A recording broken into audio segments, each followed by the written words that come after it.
Item नहीं है कि दूर से तमाशा देख रहे हैं।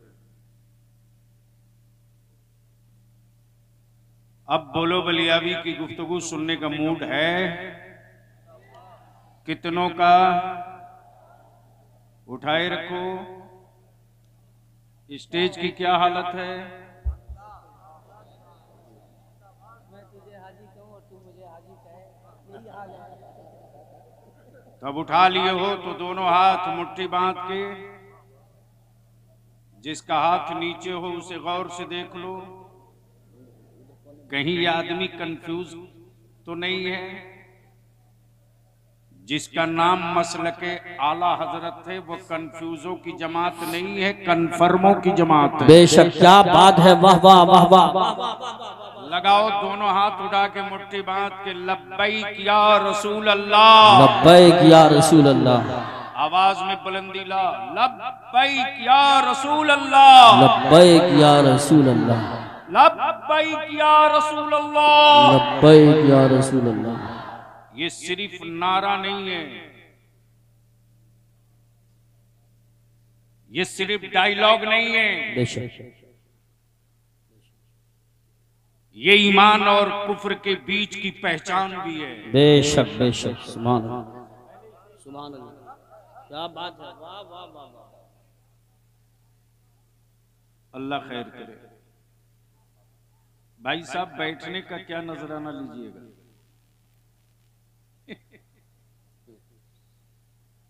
इस वक्त मुझे बेपनाह खुशी है माशाअल्लाह कि आपके, हम सबके जी, करम फरमा लीडर अली जनाब शफीकुर रहमान बर्क साहब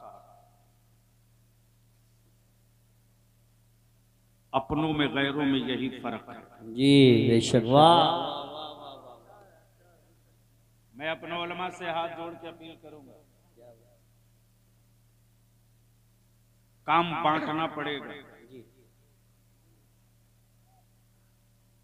जो इंतजामिया का काम है वो काम इंतजामिया करे, जो उलमा का काम है वो काम उलमा करे, जो अरबाब सियासत का काम है वो अरबाब सियासत करे। शिकवे हों तो बंद कमरे में बैठकर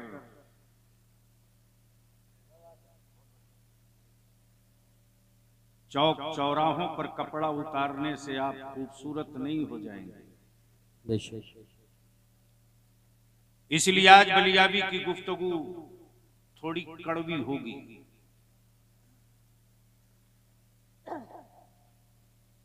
मैं वो नहीं कि जन्नत की चाबी दे दूं,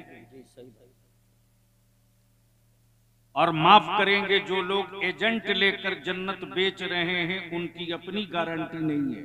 बेशक, तवज्जो चाहूंगा अहले इल्म।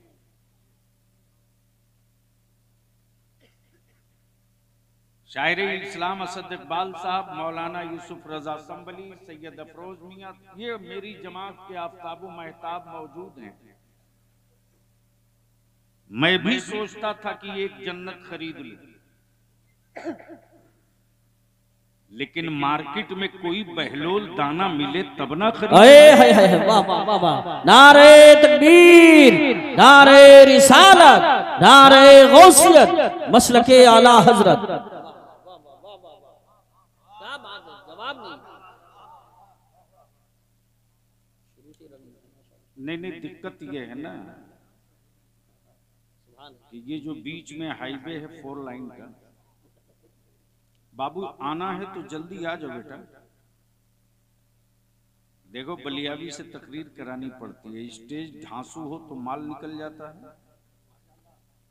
अब मजमा अगर हसास हो तो तकरीर सुनी नहीं जाती, तकरीर देखी जाती है। बेशक, और ये भी दुनिया जानती है कि बलियावी का कमाया हुआ माल नहीं है, मुफ्ती आजम के यहाँ से पाया हुआ माल है। सुभान अल्लाह, सुभान अल्लाह। रास्ता दे दो बाबू, प्लीज रख दो भैया। तुम्हारी उम्र छूट देने की नहीं, तुम्हारी उम्र स्कूल जाने की है। बेटा जल्दी बैठ जाओ, फौरन बैठ जाओ कुर्सी पे।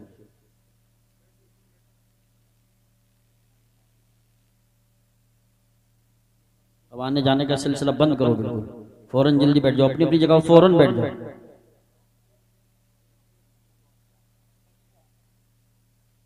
हो गया हजरत, हो गया, मैं तकरीर शुरू करूं?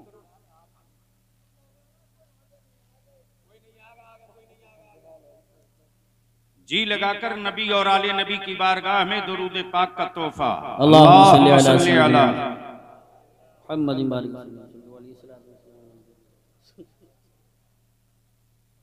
यूसुफ साहब, दावे इश्क का पोल खुल गया। जी जी, मैंने अर्ज की दुरूद शरीफ पढ़ने की तो आवाज इतनी पस्त है जैसे लगे कई साल के भूखे हैं।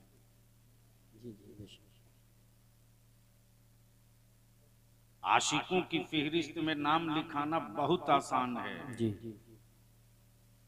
लेकिन बिलाल जैसा आशिक बनकर जमाने में दिखाना ये आसान हाय नहीं हाय होता। हाय, क्या बात है, सुभान अल्लाह माशाअल्लाह। इसलिए जी लगाकर नबी और आले नबी की बारगाह में बाबाज़े बुलंद अल्लाहुम्मा सल्ली अला सय्यिदिना सय्यदिना मौलाना मुहम्मदिन बारिक वसल्लिम सल्लल्लाहु अलैहि सलातुम व सलामन अलैका या रसूल अल्लाह। मुझसे पहले आपने शायरी मसलके आला हजरत बलियावी किसी की मुंह देखकर न कभी बोला है न कयामत तक बोलेगा। हक है, हक हक। लेकिन स्टील की तरह जमाने की परवाह किए बगैर हम ठोक के रजा के मसलक का झंडा लेके तरन्नुम रेजी करे। वाह वाह वाह वाह, सुभान अल्लाह, हक फरमाया। उस पतले दुबले हिम्मत वाले शायर का नाम शायर इस्लाम असद इकबाल है। उलमाए ज़बील एहतराम का मजमा मौजूद है। थोड़ी देर के बाद इनके हाथों से फारिगीन हुफ़ाज़ो कुर्रा के सरों पर दस्तार बांधी जाएगी। हाफिज कुरान मौजूद है। अब बहुतेरे वो मौजूद हैं जो मेहराबों में सुना चुके हैं। असातिज़ा भी हैं, तलबा भी हैं। कल तक ये तालिबे इल्म थे, दस्तार के बाद ये तालिबे इल्म नहीं रहेंगे, मुअल्लिम होंगे। बस सिर्फ एक शेर, जमीन भीगी हुई है आंसुओं से, आंसुओं से, जमीन भीगी हुई है आंसुओं से, यहाँ बादल इबादत कर रहे हैं। वाह वाह वाह वाह वाह, सुभान अल्लाह। जमीन भीगी हुई है आंसुओं से, यहाँ बादल इबादत कर रहे हैं। फजा में आयतें महक रही हैं, कहीं बच्चे तिलावत कर रहे हैं। आय हाय हाय हाय, वाह वाह वाह वाह वाह, सुभान अल्लाह। बहुत खूब, बहुत खूब, बहुत खूब। फजा में आयतें महक रही है, कहीं बच्चे तिलावत कर रहे हैं। बिल्डिंगें रोज बनती, तामीरात रोज होती, कीमती पत्थरें दरो दीवार फर्श में खूब लगते हैं, लेकिन हाई टेक बिल्डिंगों में रोज कुरान की तिलावत हो, गारंटी नहीं। ग्रीन नाइट मार्बल लगे, कुरान की तिलावत हो, गारंटी नहीं। लेकिन मुसलमान तेरे ज़कात के सिक्कों में कितना दम है। वाह वाह वाह वाह वाह। बोल सकते हो तो बोल लो, बोलोगे तो बोलो, अरे रंग में आके बोल जोर से। सुभान अल्लाह। मुसलमान तेरी ज़कात के सिक्कों में कितना दम है, तेरे मुठिया के चावल में कितना पावर है, तेरे उश्र में क्या मजबूती है। आज पूरी दुनिया का कुफ्र, पूरी दुनिया का कुफ्र अगर किसी का पीछा कर रहा है तो वो मुसलमानों की हवेलियों की ऊंचाई का नहीं, मुसलमानों के बच्चों के औलादों के हुस्न का नहीं, मुसलमानों के घरों में तिजोरियों में रखे सिक्कों का नहीं। आज पूरी दुनिया का कुफ्र अगर पीछा कर रहा तो सिर्फ दो का, एक का नाम इस्लाम है और दूसरे का नाम कुरान है। बेशक अहले स्टेज की तवज्जो चाहूं, मैं आ रहा हूं उसी तरफ जिस तरफ इस वक्त आपकी जरूरत है कि उस आईने को एक बार जरूर देख लें। लेकिन सुनने से पहले आपको यकीन दिलाना होगा, बलियाबी बोल रहे हो तो मैं वो नहीं हूं जिनको बाबा ने छोड़ रखा खेतों में। हमें कोई डराने की गलती नहीं करेगा। मालूम है कि मुफ्ती आजम के मतलब से वो देसी दवा लेके जेब में चलता हूं, एक गोली उतार दूंगा जबान के नीचे तो कम से कम 7 साल तक कभी मिर्गी नहीं आएगी। वाह वाह वाह वाह वाह वाह, बहुत खूब, वाह वाह वाह वाह वाह वाह। पूरी दुनिया का कुफ्र दो का पीछा कर रहा, एक इस्लाम का, दूसरा कुरान का। और ये इंडिया में ये जो कुछ दिख रहा, माफ करना, ये ओरिजिनल नहीं है, ये पेटी कॉन्ट्रैक्टर है। असल हीरो अमेरिका, उसका बेलन इसराइल। दुनिया के कुफ्र को खूब पता है कि आज भी आसमान के नीचे, जमीन के ऊपर इसराइल के मिसाइलों से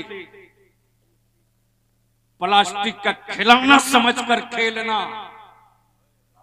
फलस्तीन के ईमान वालों के बेटों की तारीख बनी हुई है। वाह वाह वाह वाह वाह वाह वाह वाह वाह, नारे तकबीर, नारे रिसालत, नारे गौसियत, मसलके आला हजरत हजरत अल्लामा गुलाम रसूल साहब बलियाबी, उलमा अहले सुन्नत।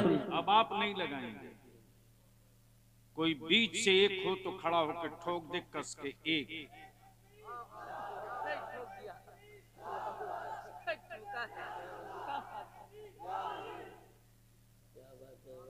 इसका जोड़ा इस किनारे से लगा,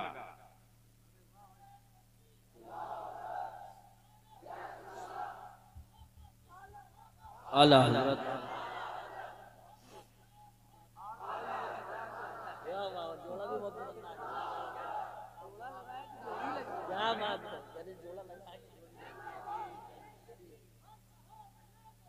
जन्नती जन्नती,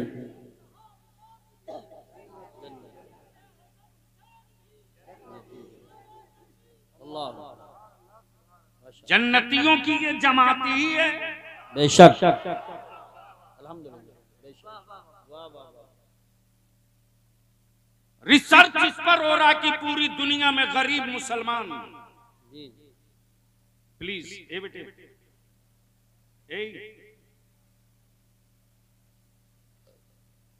ये लास्ट है। बलियाबी इस मामले में बहुत बदनाम है, जलसगा से भी वापस हो जाता है। तवज्जो चाहूं, उलमा इकराम की दुआओं के साथ मैं क्या अर्ज कर रहा था, मैं क्या कह रहा था, याद है किसी को? वो तो गुजर चुका, यानी इसका मतलब सिर्फ शरीर यहां है, बाकी कुछ नहीं है। पूरी दुनिया का कुफ्र रिसर्च कर रहा है कि पूरी दुनिया में सबसे गरीब मुसलमान, सबसे कमजोर मुसलमान, सबसे कम पढ़ा लिखा मुसलमान मैं अपनी कौम के जिम्मेदार और गयूर जवानों से 2 बात अर्ज करूंगा। बेवा की तरह भारत में रोना बंद करो, मजलूमों की तरह आंसू गिराना बंद करो। अरे जब पूरी दुनिया में 313 थे तब नहीं डरे। क्या बात है, वाह वाह वाह वाह वाह। जब पूरी दुनिया में सिर्फ 313 थे तब न डरे। और बलियाबी तो 2 टूक कहता है कि एक अल्लाह से डरने वाली कौम को बंदर और छुछुंदर से डराने की गलती मत करना। क्या कहने, वाह वाह वाह वाह। बांध रखा है मेरे आलिमों ने सब्र की रस्सी से। सही बात, बेशक। जिस दिन ये गांठ सरक गई उस दिन कुछ भी हो सकता है।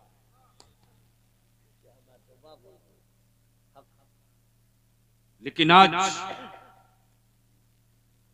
कोई दिक्कत तो नहीं है।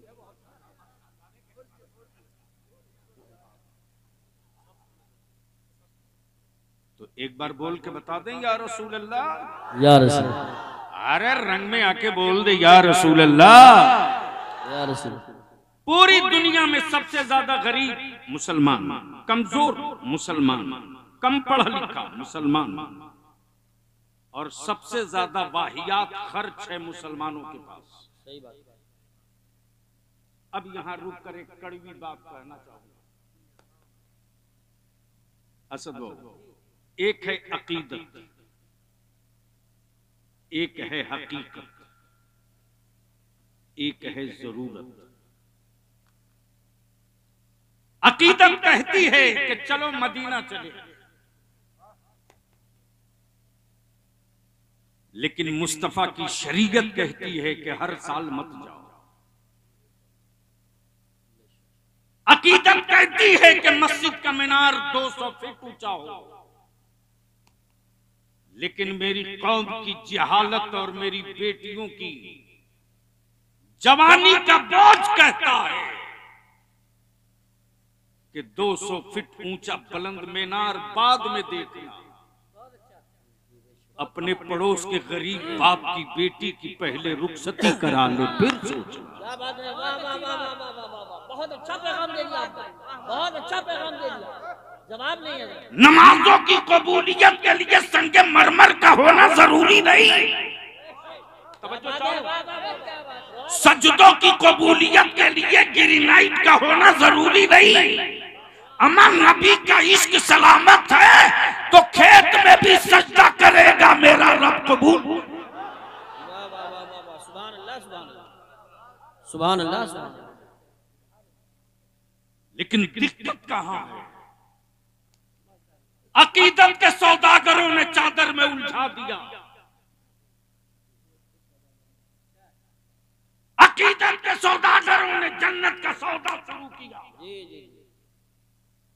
अकीदत के सौदागरों ने मेरी नस्लों के ज़हनो फिक्र पर बांध दी। लेकिन इस गांठ को भी खोलना हम उलमा की जिम्मेदारी है। इसकी परवाह मत कीजिए कि कौन हजरत नाराज होंगे, फिक्र इसकी कीजिए कि मेरी मिल्लत कहां जा रही, मेरी नस्ल। हक है। एक से एक रोज पटाखे फूटते हैं, लेकिन आज थोड़ी सी कड़वी दवा मैं भी पीऊंगा, आप भी पिए। जरूरत है अपने जलसों का मिजाज बदलने का। सैलाब के पानी से खेती नहीं होती। गमले में गंदुम की खेती करके खानदान नहीं पाल सकते हो। नस्लों की आसूदगी के लिए खेतों में खेती करनी पड़ेगी। अकीदत, हकीकत, जरूरत ये है कि मेरे घर के मेरे मुआशरे का कोई बच्चा अनपढ़ न रहे। लेकिन हम मस्त हैं देख लुटाने में।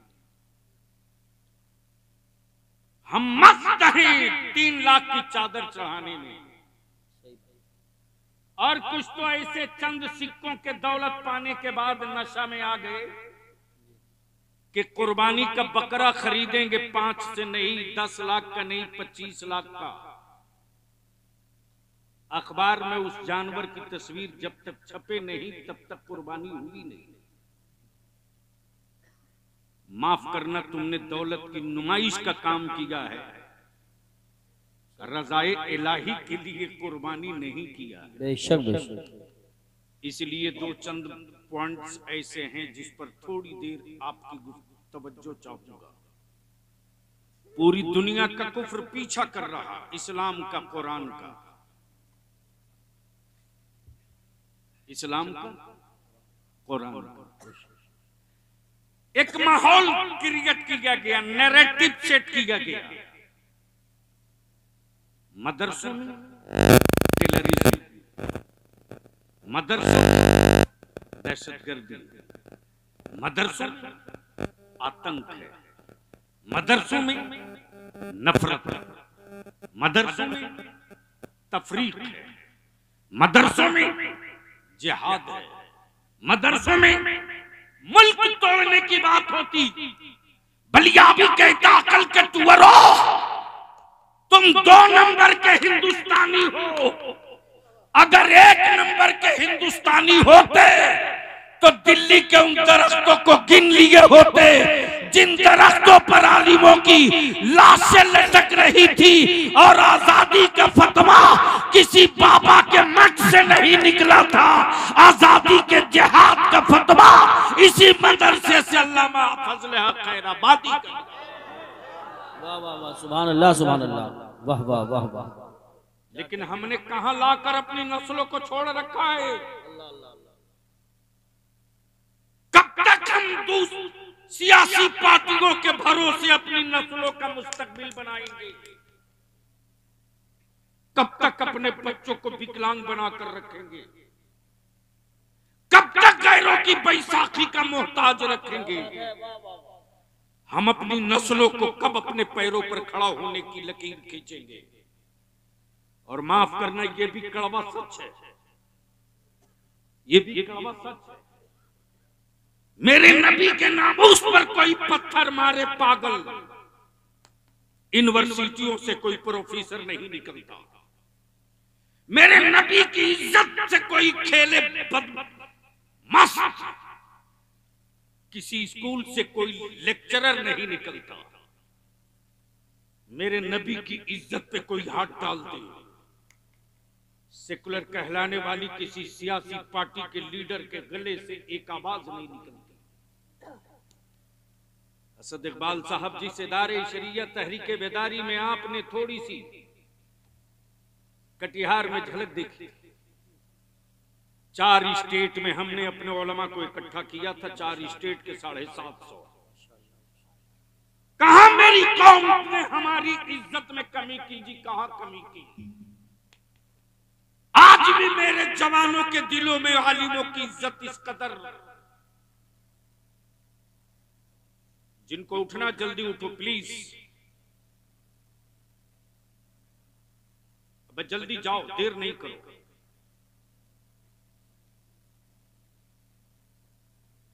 देर न करो, जल्दी जाओ। बड़ी जंग जीतने के लिए 72,000 का लश्कर नहीं चाहिए, 72 हुसैन का गुलाम चाहिए। बेशक बेशक, वाह। सुनोगे तो बोल दो सुभान। ओए जोर से बोल दो, जोर से तवज्जो चाहो। मैं क्या कह रहा था, दिक्कत हो जाती है। मेरे जवानों ने मेरे आलिमों की कहां कदर नहीं की हजरत। आज भी मेरा आलिम अगर चारपाई से उठे तो ये मेरा नौजवान मेरे आलिम की जूती सीधी करने के लिए तैयार है। बेशक। आज भी मेरे गांव में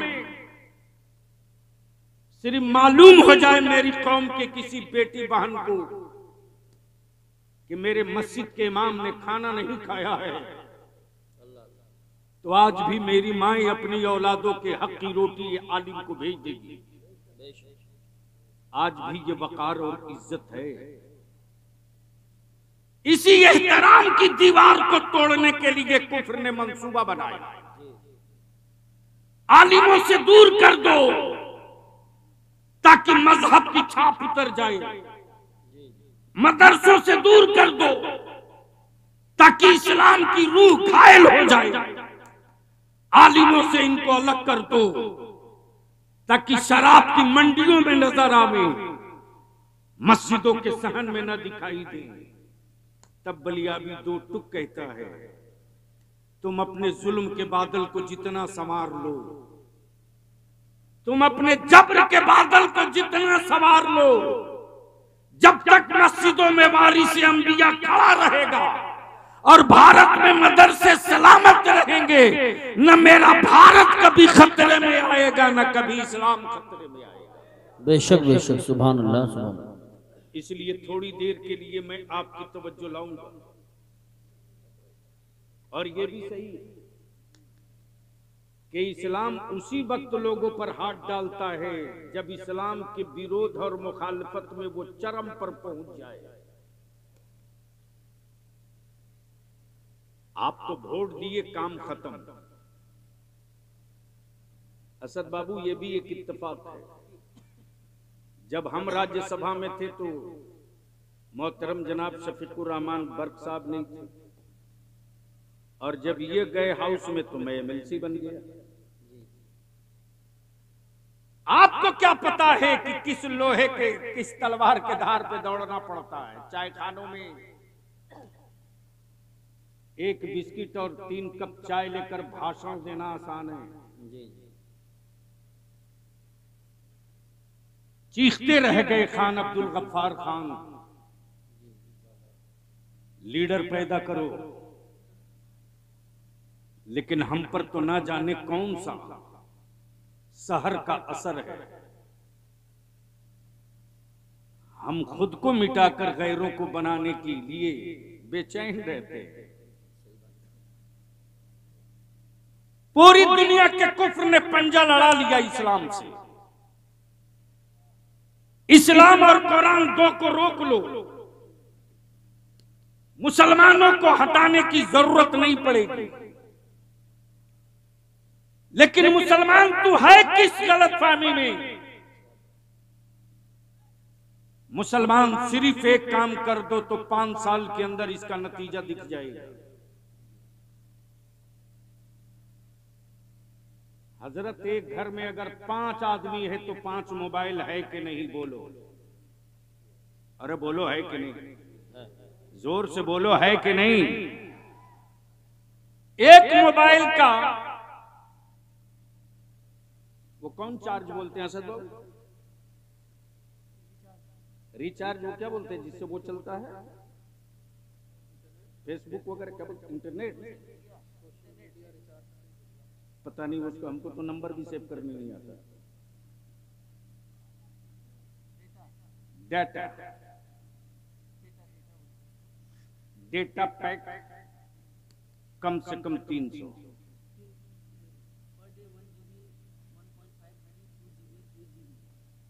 लेकिन महीने में कम से कम 300 में मान रहा हूं। एक घर में 5 मोबाइल, बाप के पास भी, बेटे के पास भी, मां के पास भी, बहू के पास भी। क्या नाश कर रखा है इस मोबाइल के डब्बे ने मेरी मिल्लत को। रात को 12 बजे, 1 बजे, 2 बजे, 3 बजे तक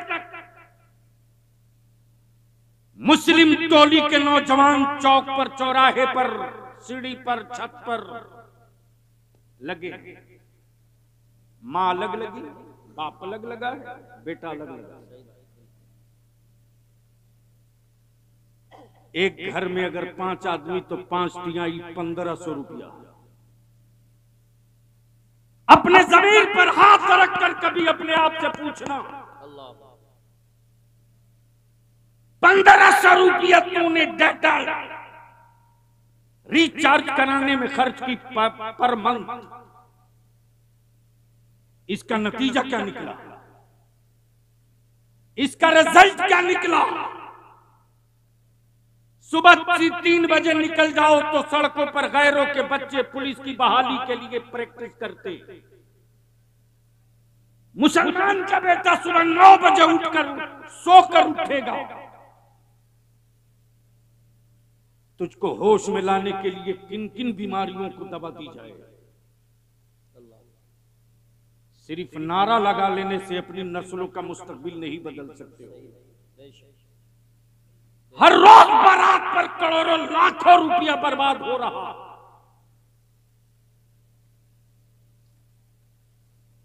हद तो यह है कि खाने पर असद बाबू रमजान शरीफ से पहले बलिया भी हिल गया है। मौलाना यूसुफ साहब आज भी वो रात और वो फोन याद आता है तो बलियाबी की आंखें बरस जाती। रमजान शरीफ से पहले मौलाना मेरे मोबाइल पर तकरीबन 10 मरतबा 2 बजे रात को फोन आया।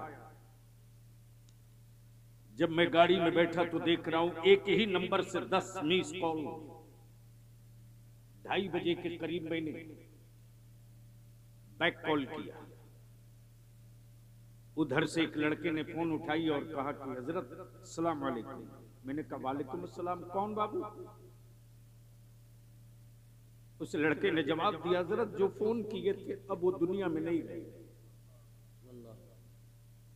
मैं सोचते रहा या अल्लाह पता नहीं मेडिकल का हेल्प मांगने के लिए फोन किया था, मैंने क्यों नहीं तकरीर रोक के फोन उठा लिया। उस लड़के ने जवाब दिया सुनो। उस लड़के ने जवाब दिया हजरत आज मेरी बहन की बारात आई थी। अब्बू ने कर्ज लेकर बारातियों के खाने का इंतजाम किया था। 25-20 आदमी का खाना घट गया। खाना बनना शुरू हुआ, थोड़ी ताखीर तो होती ना। इसी बीच में लड़के के बाप ने मेरे वालिद को बोल दिया कि मैं नहीं मालूम था कि मैं जिसके घर अपने बेटे का निकाह कर रहा हूं वो इतना बड़ा भिखमंगा है। मेरे वालिद इस सदमे को बर्दाश्त नहीं कर सके, हार्ट अटैक हो गया। आप एक टेलीफोन कर दे हॉस्पिटल वाले मेरे वालिद की लाश जल्दी दे दे। मैं पूछता हूं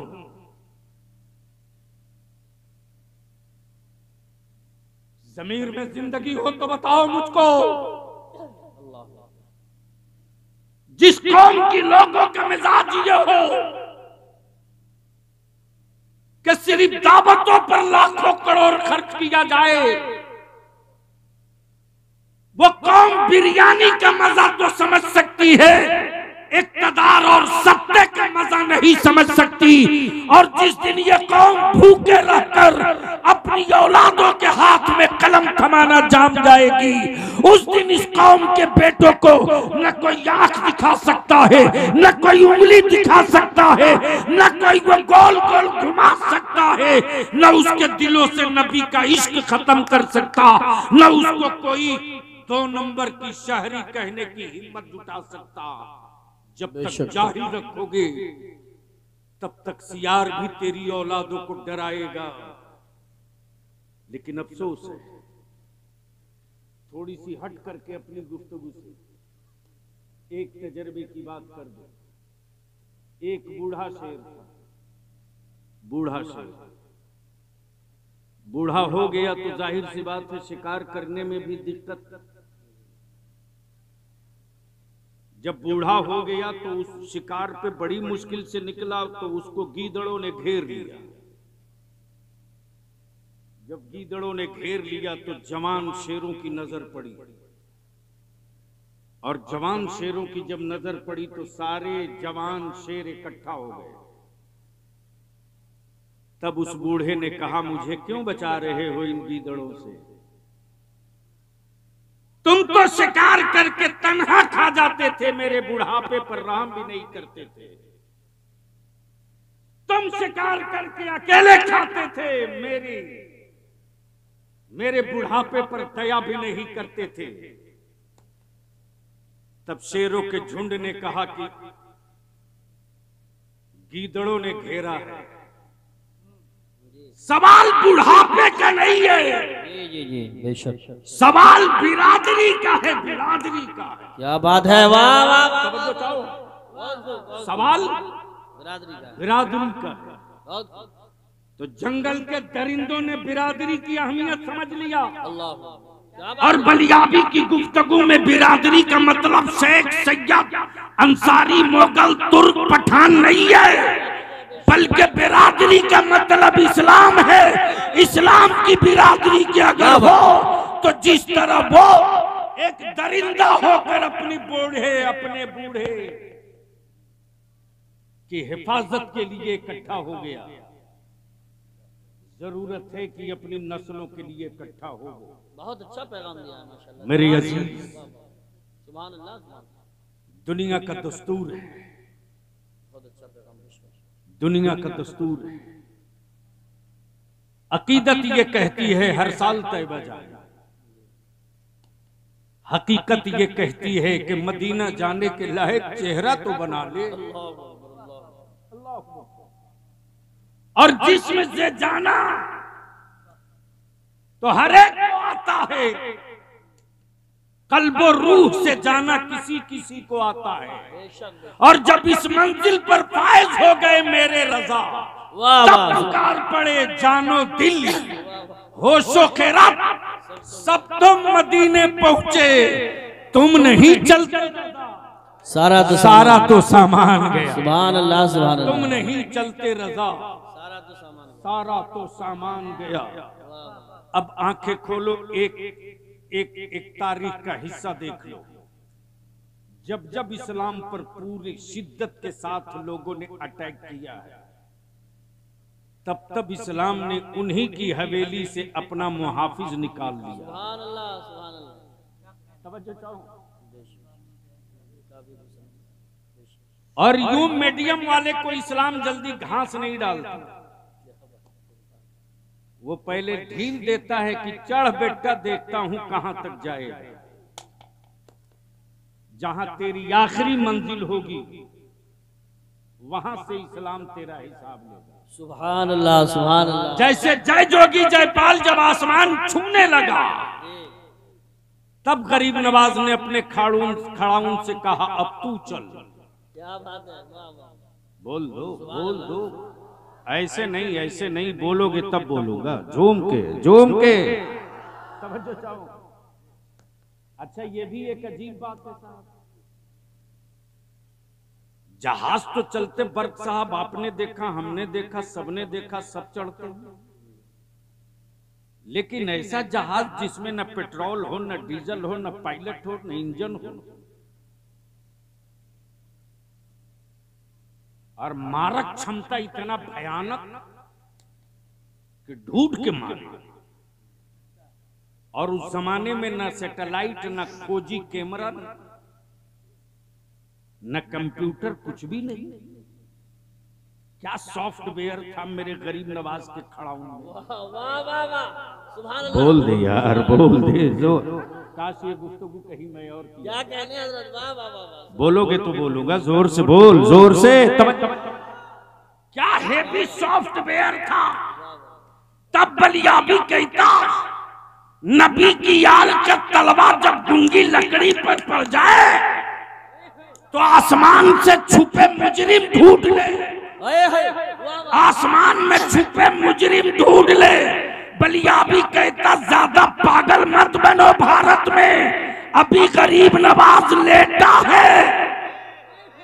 वाह वाह वाह, सुभान अल्लाह, सुभान अल्लाह, माशाअल्लाह। लेटा है। एक नया बवाल चल रहा है कि बलियाबी ने क्यों कहा कि भारत से हमारा रिश्ता रोटी और सत्ते का बाद में है। तो मैं तो जानता हूं कि हमारे देश में जोकड़ ज्यादा बोलते हैं, पढ़े लिखे कभी कभी बोलते हैं। एक लफ्ज करबला बोल दिया तो सारे यजीदी बलबला गए। जी जी, सही बात। बहुत प्रेशर पड़ा कि वापस ले लीजिए। मैंने कहा करबला वापसी की जगह नहीं है।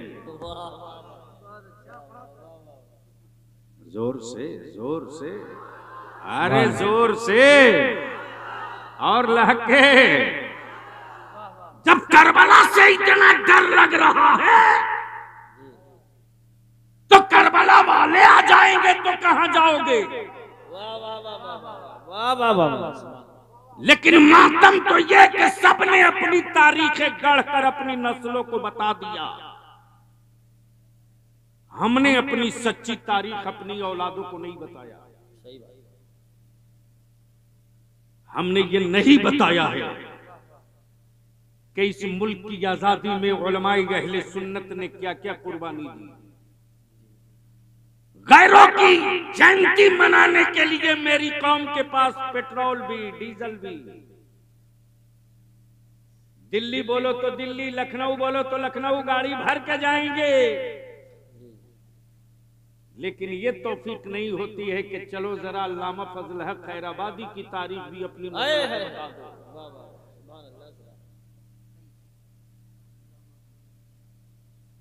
लेकिन असद भाई जब एमपी हुआ तो अचानक मुझको रमजान में चढ़ गया। मैंने कहा ढूंढेंगे पोर्ट ब्लेयर अंडमान निकोबार में अल्लामा फजल हक खैराबादी का मजार कहाँ है। सावरकर जेल पहुंचा तो लोगों ने पहले ये समझा कि मौली साहब आया घूम रहा, मौली साहब आया घूम रहा।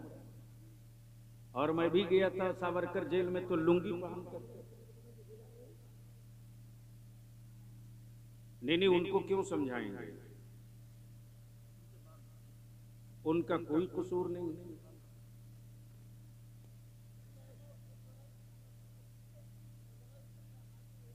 सुभान अल्लाह, माशाअल्लाह माशाअल्लाह। जाहिर सी बात है वो आपके हैं, आप उनके हैं, आप हम सबके हैं। मेरे अगर ना होते तो इतनी रात को अपने उलमा के बीच होते। जी माशाअल्लाह माशाअल्लाह। सुभान अल्लाह। बैठ जाए बेटा। बस आखिरी गुफ्तगू का आखिरी हिस्सा। पूरी दुनिया का कुफ्र लगा है सिर्फ दो के पीछे। एक का नाम इस्लाम, दूसरे का नाम कुरान। इसलिए कि कुफ्र को पता है कि कुरान के खिलाफ अगर प्रोपगंडा नहीं करेंगे तो कुरान वो किताबे मुबीन है कि पढ़ना तो दूर की बात, अगर सुन भी लेगा तो दिल बदल जाएगा। बेशक बेशक। बोल यार जोर से। सुभान ये तकरीर मैं कहीं और किया। सुभान अल्लाह। सुन लेगा तो दिल बदल जाएगा। इसलिए मदरसों के खिलाफ प्रोपगंडा का नक्शा बना ताकि भारत की बड़ी आबादी के बच्चे मदरसों के करीब न जाने पाए, भारत के बच्चे कुरान से दूर रहे, भारत के बच्चे कुरान करीम को किताब मार काट वाली समझे। लेकिन ये कुरान है, कुरान। कुरान ने मुस्कुरा कर कहा तू नफरत करता, अरे जब तू बीमार पड़ेगा, जब किसी बाबा की दवा काम न करेगी, जब कोई एक्सरे और इंजेक्शन न काम करेगा तो तेरे बाप मजबूर होकर मस्जिदों के दरवाजे लाएंगे और इमाम कुरान पढ़कर दम करेगा, तब तुझे। सुभान अल्लाह माशाअल्लाह। वो भी रोज ये काम हो रहा। इसलिए मेरे अजीज, आखिरी गुफ्तगू का आखिरी हिस्सा सुन लो। अमेरिका का एक क्रिश्चियनिटीज का ब्रांडेड मुबल्लिग था, ब्रांडेड हेनरी सैयद अफरोज मियां। करीब करीब 160 किताबें उसने इस्लाम के खिलाफ लिखा। कितनी किताबें? जोर से बोलो।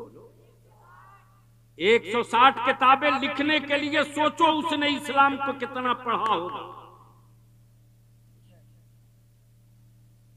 लेकिन इस्लाम ने छूट दिया, चढ़ते रह, देखता हूं तेरी आखिरी हद कहां है। इसी रमजानुल मुबारक के मुकद्दस महीने में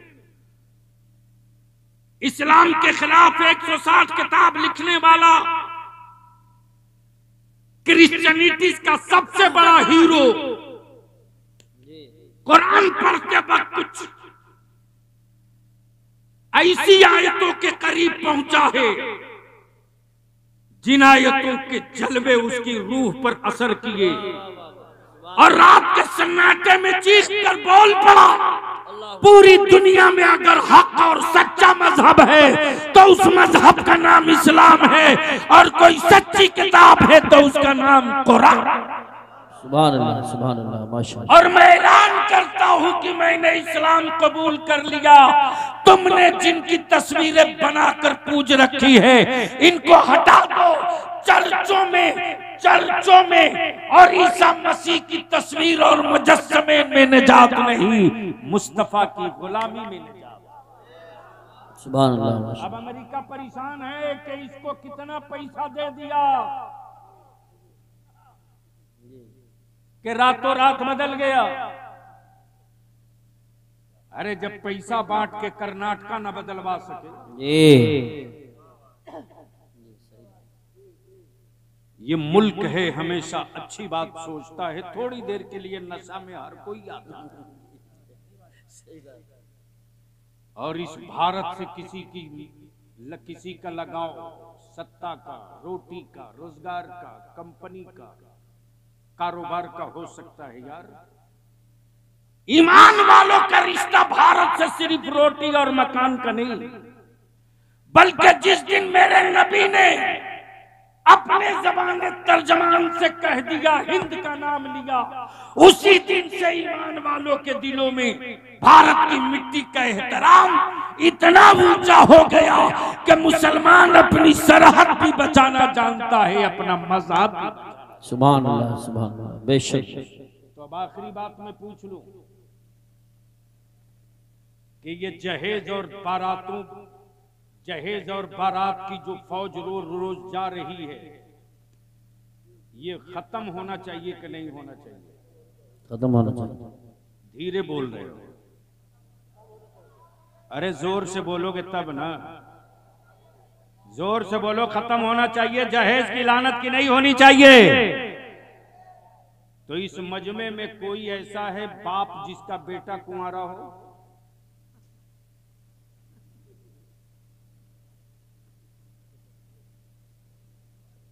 इश्क का इम्तिहान हो गया।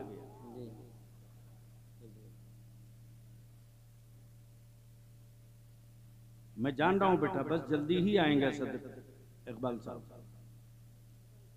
अच्छा, यहां जितने लोग बैठे हैं सबके बेटों का निकाह हो गया?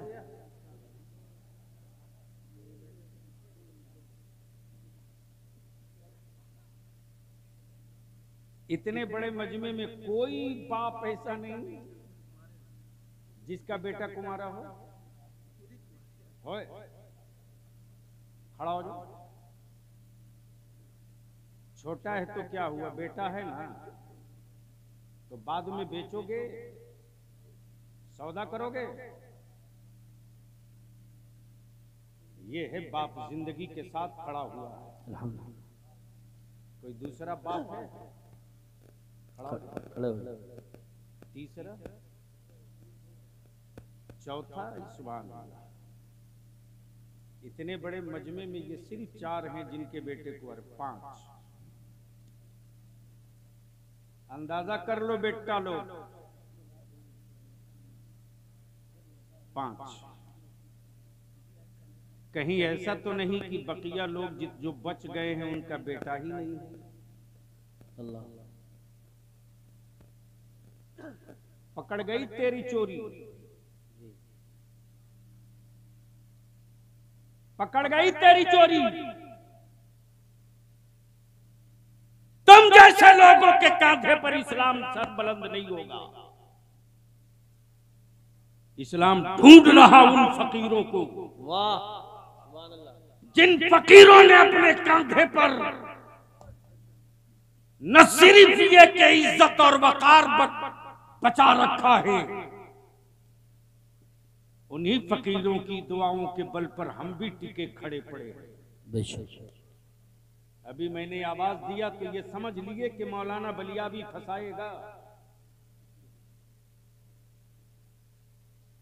माफ करना, स्क्रैप माल की कोई कीमत नहीं होती। और जब तक स्क्रैप रहोगे कचरे के रेट में खरीदे जाओगे। और जिस दिन मॉडल बनने की सलाहियत हो जाएगी ना, उस दिन दुनिया तेरी कीमत नहीं लगा सकती। तो पूरी दुनिया का कुफ्र मिलकर इस्लाम और कुरान का पीछा कर रहा है, और इस्लाम मुस्कुरा कर कह रहा है कि न इस्लाम रुकेगा न कुरान रुकेगा। जब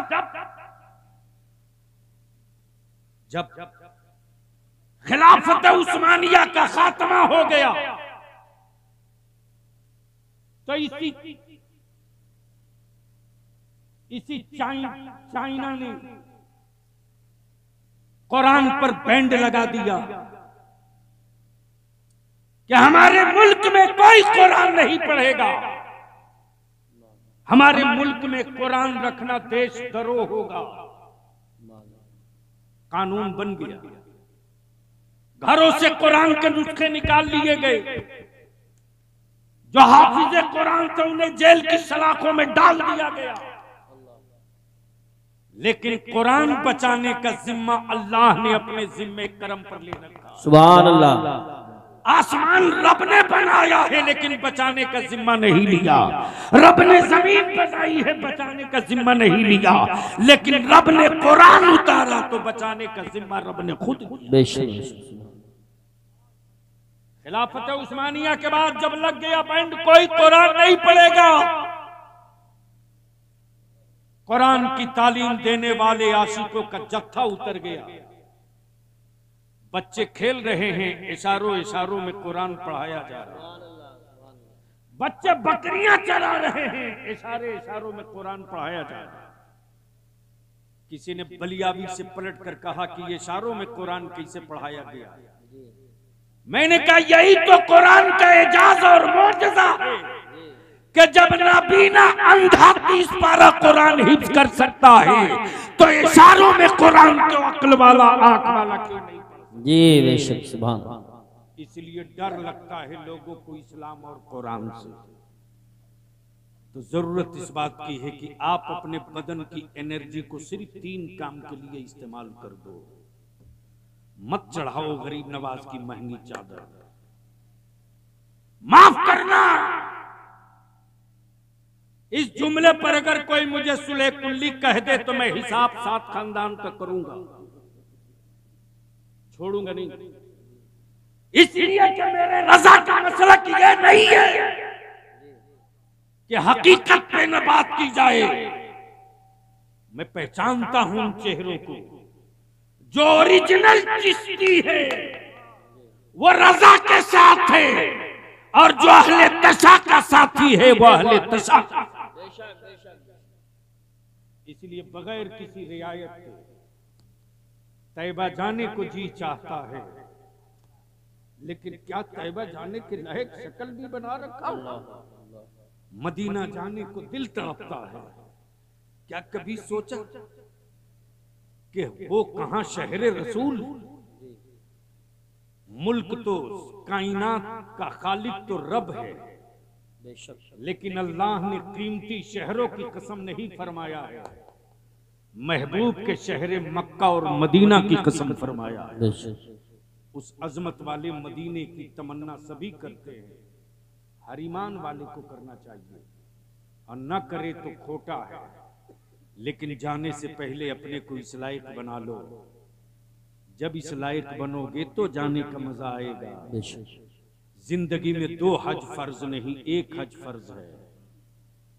हर साल उम्र जरूरी नहीं, एक बार कर लो। उन्हीं पैसे को बचाओ, अपनी औलादों को पढ़ाओ। बंद करो बारात ले जाना, मस्जिदों में निकाह करो, अपनी औलादों को पढ़ाओ।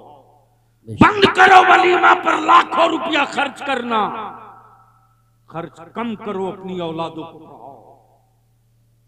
बंद करो लंगर लुटाना, अकीदत का इजहार मुख्तसर कर लो, उसी पैसे को बचाओ और पढ़ाओ।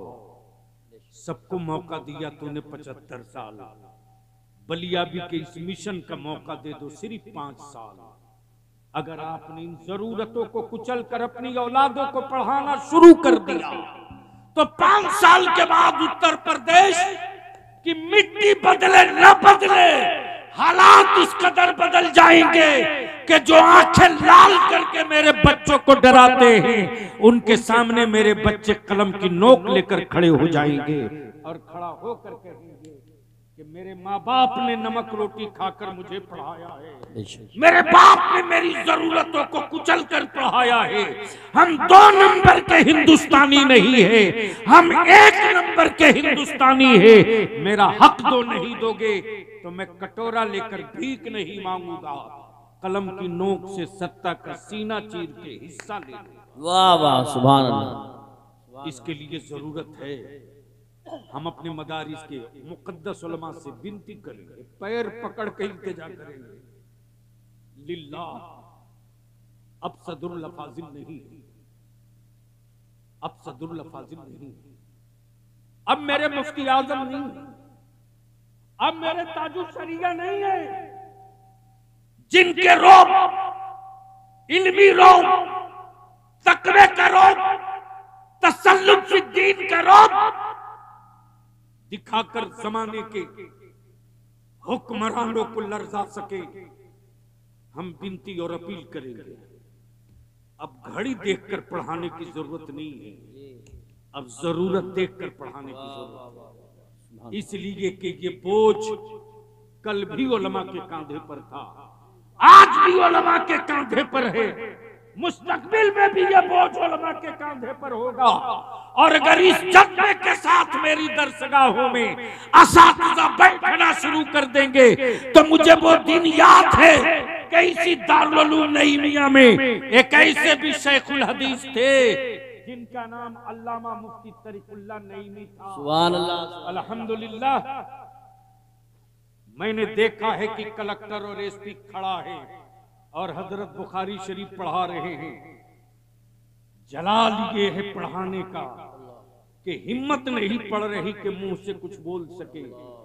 जब तक वो अपना दर्स मुकम्मल न कर लिए तब तक वो खड़े रहे। गोया आज भी वो जिंदगी बाकी है। हम तय कर ले कि मिल्लत की इस मिट्टी को कौन सा खिलौना बनाना है। गुंगा खिलौना बनाना हो तो मिट्टी ही रहने दीजिए ताकि चीख न सके, और जबान वाला खिलौना बनाना हो तो वो बना दीजिए कि मसलक के लिए भी खड़ा हो जाए, मजहब के लिए भी खड़ा हो जाए, वतन के लिए भी खड़ा हो जाए। और ये काम मदरसे को ही करना पड़ेगा, किसी कॉलेज स्कूल से उम्मीद मत रखिए, इसलिए कि हर दौर में उठते हैं यजीदी फितने, हर दौर में शब्बीर जन्म लेते हैं। यार जिंदा सोहबत बाकी। सलाम अलैकुम।